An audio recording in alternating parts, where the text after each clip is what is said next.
นิ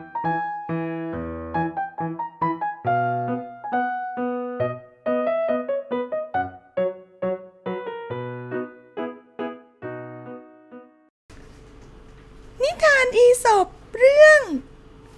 นกลากับลูกน้อย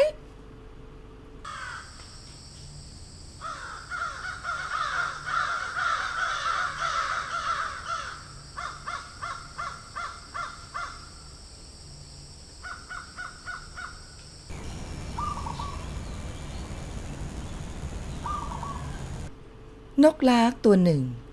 กำลังทำรังในต้นฤดูใบไม้ผลิบนทุ่งข้าวสาลีที่เพิ่งผลิใบอ่อนลูกนกโตเกือบจะแข็งแรงเต็มที่เริ่มใช้ปีกได้และมีขนขึ้นเต็มตัว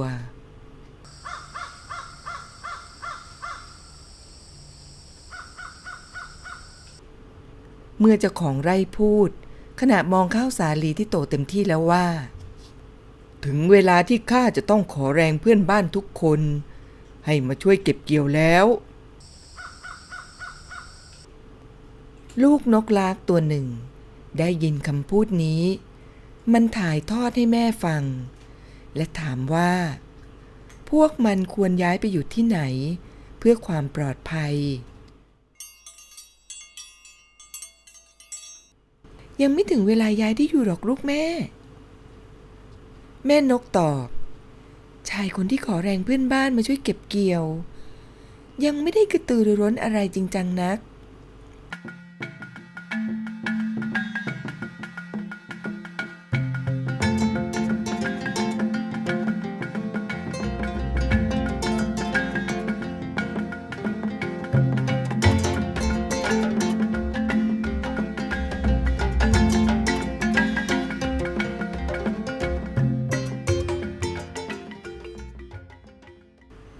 2-3 วันต่อมา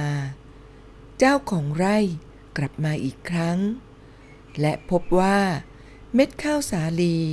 แตกออกมาเพราะสุกงอมมากเกินไปเขาพูดว่าพรุ่งนี้ข้าจะมาใหม่พร้อมกับคนงานที่จะมาช่วยเก็บเกี่ยวซึ่งจำนวนมากที่สุดเท่าที่ข้าจะจ้างได้